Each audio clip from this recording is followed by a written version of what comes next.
Hi, everybody. Welcome to another episode of ConnectTheKnox. I'm your hostess with the mostest, Julia Hurley, connecting Knoxville to the nation. Today's guest is Catherine Porth, North with a P, and she has created an amazing opportunity here in the Knoxville market and East Tennessee area for a company called Let Her Speak. And that's exactly what we're going to do today. Catherine, thank you for being with us. Tell our listeners about Let Her Speak. Well, thank you so much for having me. So Let Her Speak is a nonprofit organization. We started under a fiscal partnership with the Knoxville Entrepreneur Center, so we would not exist without their belief in what we were trying to do. It started actually just as an event. In 2017, I had an idea when I first moved to Knoxville of recognizing that I was coming into contact with a lot of women across a lot of different backgrounds, fields, sectors, but they were all segmented by those backgrounds, those sectors, those industries. And it felt very much like we weren't connected as a city, especially the women, but we were all talking about the exact same issues, the exact same barriers. And oftentimes, if you are around the same people over and over again, and you get that hive mentality or that group think, it's really difficult to break out into having more innovative ideas or even trying to break the cycle and break the issues that a lot of women were facing. So I had an idea for an event. I interviewed a lot of women during 2017 to understand, as a newcomer, what had already existed in the city, what is something new that could exist that might be able to help break that cycle, and how things had been done in the past, especially with a lot of new folks coming into the city. And in 2018, I started with an event. We called it the Let Her Speak Women's Summit, and we sold out. We had 50 women there, 6 speakers talking about all the things that usually we're told we shouldn't really talk about out loud, or we're ashamed to talk about out loud: mental health issues, bullying, trying to talk through intergenerational issues of communication across generations, and a lot of other things. And women shared their stories that they have never shared publicly before around a lot of different struggles that they've had, and connected with the women that were there, that everybody felt like they had an opportunity to speak, to share their stories, to be very authentic and real and open and honest about, I'm facing this too. Don't believe everything on social media, or don't believe what gets perceived out in the public. I'm struggling. And it worked so well that women kept asking me to do more. I was in grad school, so there was only so much I could do at the time as I was getting my MBA. But once I graduated and started understanding what it was I had built, by accident, really. And in 2020, because of the shutdowns, it ended up being a blessing in disguise for me, despite the horrible things that were happening in our communities across the entire globe. It gave me an opportunity to really reset and think about the fact that I had created something bigger than I had anticipated. And it was meant to be something that could be much larger than I was giving it credit for. And so from there, we launched into understanding that we're actually developing women to be leaders, and that we need more women in leadership roles. We need those different perspectives. We need those lived experiences. And women need a stronger support system to support them in getting into those leadership roles and recognizing that they are capable of being leaders themselves. And along with that is understanding wealth and money and finances that comes along with it, and asking for your worth and knowing your worth. It comes along with getting more involved in local politics and civics, and getting more in tune with our own well-being and our mental health and wellness. So we've been launching a lot of programs to holistically look at what is the support that a woman in leadership needs to have a healthy leaders, empathetic leaders, and the leaders that our modern world is really searching for. I love that. So you came from a corporate background. I assume that you also experienced some of the same ceiling issues, maybe is a good glass ceiling issues, witnessed it, experienced it, probably shared a lot of that conversation, was able to bring that with you. Tell us about your corporate experience and leaving corporate. How has that been? Yes, all of the above. I decided I was going to go into the business field in some way when I was 13, 14 years old. So I started taking business classes when I was really young. I knew to be expecting that there was a glass ceiling. I always knew that that was something to be looking for. But what I was not expecting was that the mean girl mentality that is so pervasive when we're teenagers does not stop the minute that you step into adulthood. It's still very much there. It very much feels like there's only room for so many of us at the top. The opening is so small, and we don't necessarily encourage a culture of, well, why don't we widen that space that seems to be the limiting factor for us to get through that glass ceiling. But also the all of the quiet work and the invisible work that women do, that the planning of the birthday parties, checking in with each other, being the quote unquote mom in the group that takes care of everybody else and is the go-to. I took on that role in part of my corporate life. Several other women that were a little bit more mature, a little bit more set in understanding the world around us. We really became those touchstones of those moms in the group and planning everything. And you don't get promotions because of that. It doesn't come into your performance reviews. You don't get bonuses because you took care of the mental health of your employees, when really that should very much be a part of, I feel like, a leader's performance. And so there was a lot of those factors that not only I experienced, but the women around me experienced. I mean, in all honesty, harassment is still very much a thing. And we can't ignore that it is not, and it happens. And a lot of times anymore, it's more under the radar. It's not so, it's not like Mad Men where it's very obvious. Never want to relive that situation. Yeah.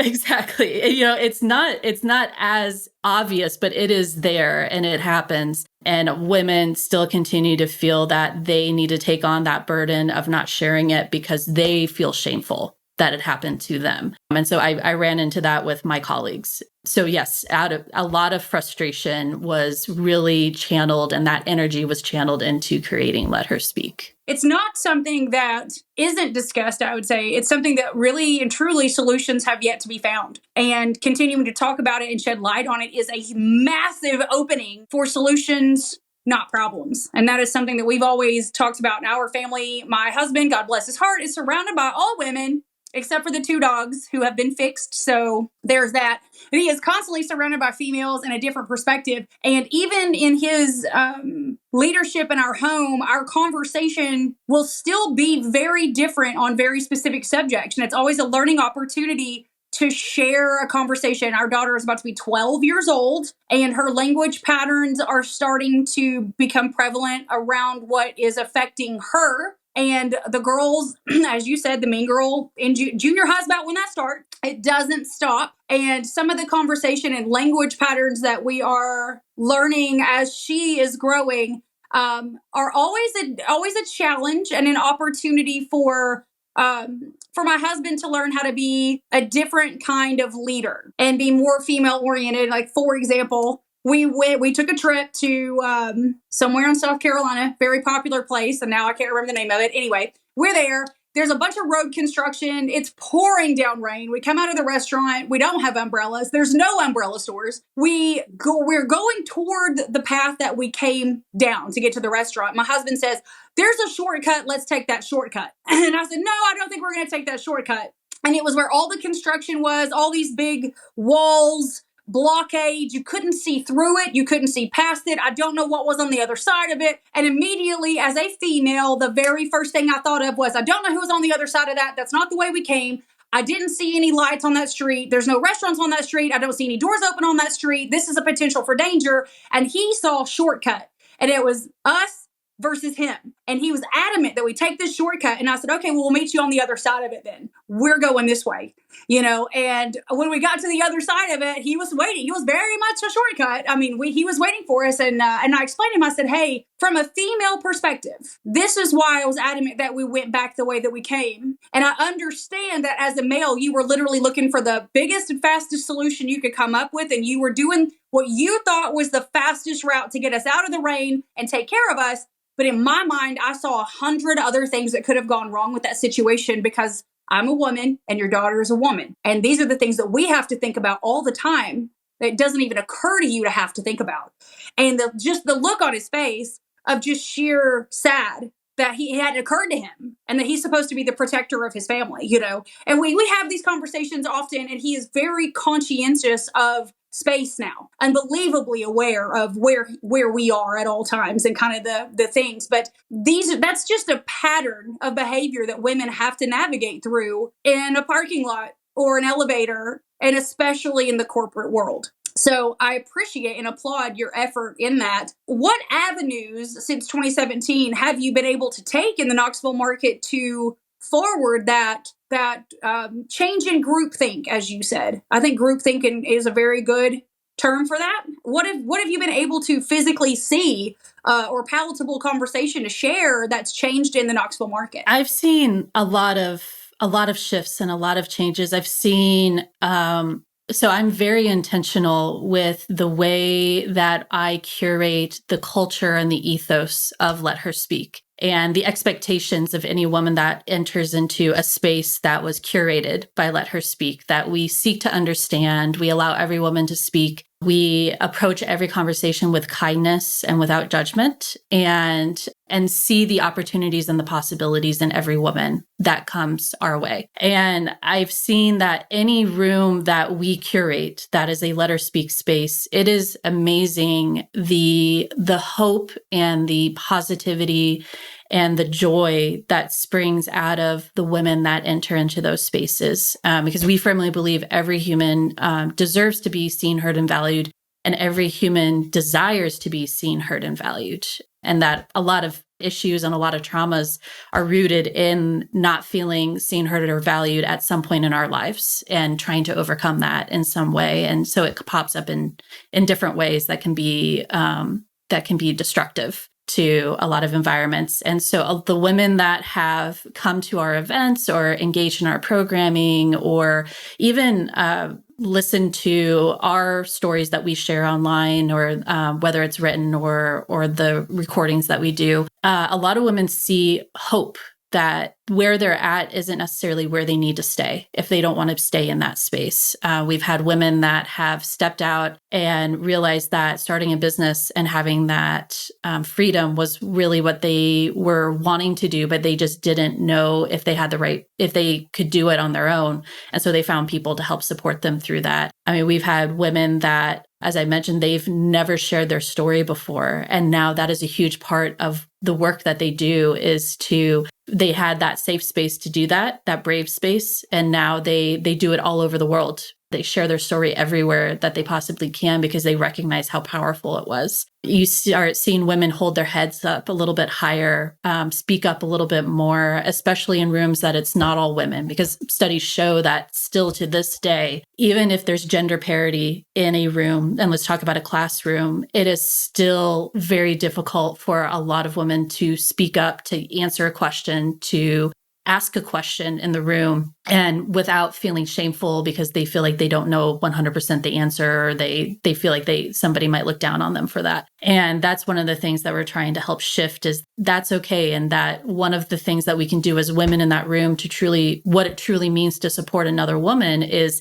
if there's only two of you in that room, what can we do to second each other? What can we do if we recognize that a woman had something to say and she got talked over, that if we pull the conversation towards us, how can we redirect it back to her and say, hey, you were about to say something. And so I want to make sure that your point gets made. So can you please elaborate on what you were about to say? So there's a lot of those little things that we do to help support women, but also at the same time, we're not anti-man by any means. I mean, I'm married to a man. I have a son, guys are great. And so we are very intentional again we are not here to bash another gender. We're not here to say that one is better than the other, but that we all together need to understand our part in overcoming these barriers and these obstacles and these inequities that exist in our society. And so I have conversations with guys all the time of helping them to understand, similar to your husband, of these things that you've never had to see or experience, what that's like for a woman. The things that because of who you are and the gender you were born, that you didn't have to go through a lot of the same issues that we did. So that's something that we're still continuing to work on. What kind of programming or support can we offer to help men be allies for us and to help be more empathetic and understanding of these situations that they don't always see all the things that we have to see because we are women. We all know that real estate is location, location, location. Our team at Just Homes Group has the true expertise, pairing buyers and sellers with the right opportunities. Whether you're looking to buy or sell a home right here in Knoxville, Lenoir City, Clinton, or Farragut, we have the expertise throughout every Knoxville surrounding area. Call Just Homes Group today. From a very early age, I will say that oddly enough, I'm not sure how, I was born with that mentality. And I am the person that will absolutely talk through you if you interrupt me in a meeting, especially if you're a man. The minute you think you're opening your mouth when I speak, and I even see it, I'm going to keep talking exactly like this until you stop talking, and then I'm going to finish my point. Been like that since about the age of 5. Never understood how I ended up with that personality. But I really have spent a very large portion of my career helping other women in my sphere learn that trait. It's, oh, well, you need to get out of my seat, or you can get your own coffee. You can grab me one while you're up. Thanks, Stan. Things like that. You can be much, much nicer about it, but throughout my years of leadership, I have found that finding a female ally in a leadership position is increasingly more difficult. And I have focused a lot of my future toward the younger generation to ensure that they are pulled in a direction where they feel supported.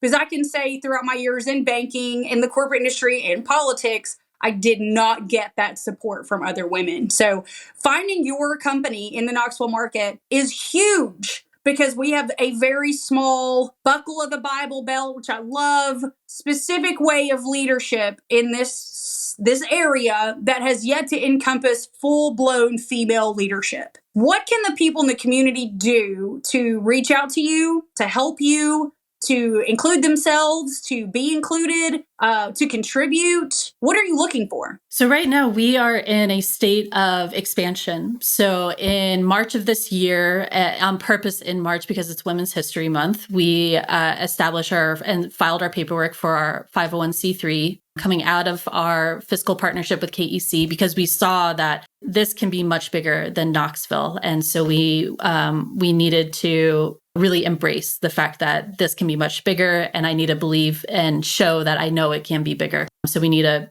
put on our big pants and say, okay, we're going to do this on our own. And part of what we are doing with our expansion is understanding that there is a continuum, much like you were talking about, of reaching back and supporting the next generation of women and girls that are coming behind us. And I've recognized that exact same thing. So while a lot of our core programming is really about helping women that feel like they got left behind, maybe they weren't in the talented and gifted program, or maybe they didn't recognize that they could be in leadership, or their lives had them taking a lot of side roads for a while, and before they really started recognizing and seeing their own power within themselves. And they feel like there's no longer opportunities for me because I'm quote unquote too old, or I should know all of these things by now because I'm in my 30s, my 40s, my 50s, my 60s.